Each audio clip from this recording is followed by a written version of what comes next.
लोक निर्माण विभाग में बड़े स्तर पर भ्रष्टाचार हो रहा है। इतना ही नहीं, विभाग में बिना कमीशन के कोई काम नहीं होता। कमीशन भी पूरी 50% की ली जाती है। इसके बाद विभाग में कोई काम होता है और उस काम में भी भ्रष्टाचार हो जाता है। इसका जीता जागता उदाहरण जबलपुर में ब्रिज निर्माण का है, जहां ब्रिज के उद्घाटन होने के पहले ही उसमें दरारें आ गई। यह आरोप प्रदेश कांग्रेस अध्यक्ष जीतू पटवारी ने लगाए हैं। उन्होंने जबलपुर के ब्रिज निर्माण का उदाहरण देते हुए कहा कि लोक निर्माण मंत्री जबलपुर से आते हैं और उनकी नाक के नीचे ही इस तरह का भ्रष्टाचार हो रहा है, जो बेहद गंभीर विषय है।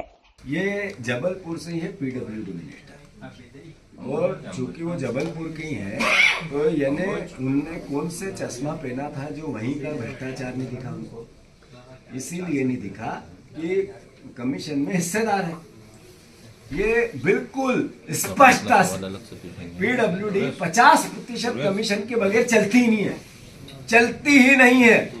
50% कमीशन और पीडब्ल्यूडी विभाग, लोक निर्माण विभाग, तो ये उसका प्रत्यक्ष उदाहरण है। ये मध्य प्रदेश की जनता जागे, देखे कि जो ब्रिज उद्घाटन नहीं हुआ उसमें दरारें हैं, यानी किस हद दर्जे का भ्रष्टाचार है।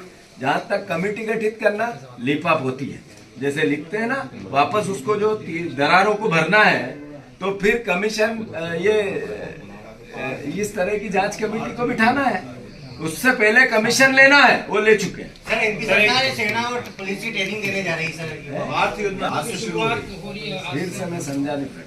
मध्य सरकार एक पार्थ योजना शुरू करने जा रही है, जहां पर जो युवाओं को पुलिस की ट्रेनिंग दी जाएगी, वहां पर शिक्षक भी रखे जाएंगे, फिजिकल के लिए सेना और पुलिस की ट्रेनिंग दी जाएगी। इसके पहले स्काई योजना भी चलाई थी शिवराज सिंह चौहान। अभी तक 300 योजनाएं चलाई मुंह से और समाप्त हो गई कब पता ही नहीं चला।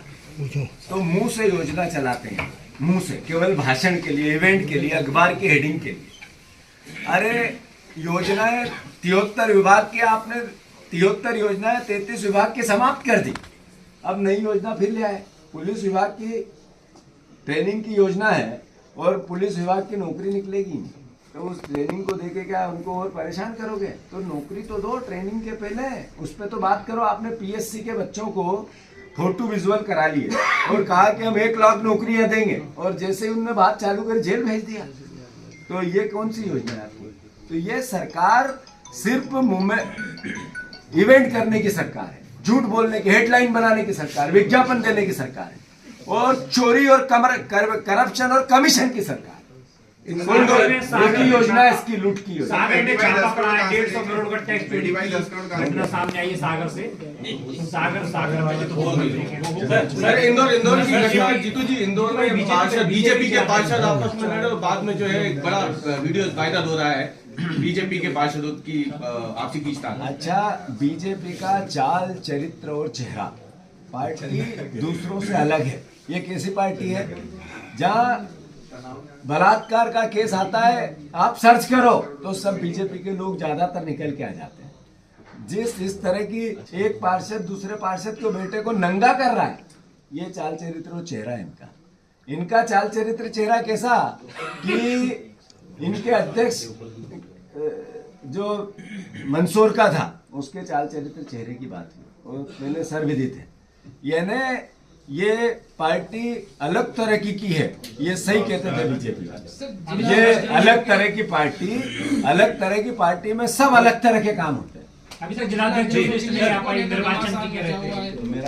सर एक प्रदेश सरकार ने एक आदेश जारी किया है, जिसके तहत जो सरकारी कर्मचारी हैं उनको अपनी पिछले साल की संपत्ति का ब्यौरा 31 तारीख तक देना है, ऑनलाइन, अचल और अचल संपत्ति का। इसको जो अभी सौरभ शर्मा और बाकी केस हुए, इमेज बिल्डिंग के तौर पे देखा। और आपको बता दूं, मोदी सरकार ने जब सरकार बनी 2017 में भी केंद्र में भी एक ऐसा आदेश जारी हुआ था, लेकिन केंद्र के किसी भी कर्मचारी ने अब तक। मोहन यादव जी को मैं धन्यवाद देना चाहता हूँ। बहुत गंभीरता से 1 साल में उनको समझ में आया कि कर्मचारियों का, अधिकारियों का आर्थिक मूल्यांकन करना चाहिए। पर उसके साथ साथ उनसे आग्रह करना चाहता हूँ कि 390 लोकायुक्त के केस हैं, 390 लोकायुक्त केस है करप्शन के, जो आपके लोकायुक्त ने, सरकार के लोकायुक्त ने सरकारी कर्मचारियों पे किए हैं, नेताओं पे किए हैं। उनको चलाने की अनुमति दे दो, फाइल का धूला तो, फाइल की धूल तो चेंज कर दें। ये अखबार में देने के लिए कि हम कर्मचारियों का क्या आर्थिक उसका आकलन करेंगे या सच्चाई पता करेंगे, उससे पहले जो 390 कर्मचारियों के खिलाफ लोकायुक्त की जांच आपने पेंडिंग कर रखी है ना, करप्शन को आपने सुरक्षित कर रखा, उस पर तो कोई निर्णय ले। कैसा झूठ, कैसा पाखंड, कैसा मूर्ख बनाना, कैसा भ्रम फैलाना इस सरकार का चरित्र है।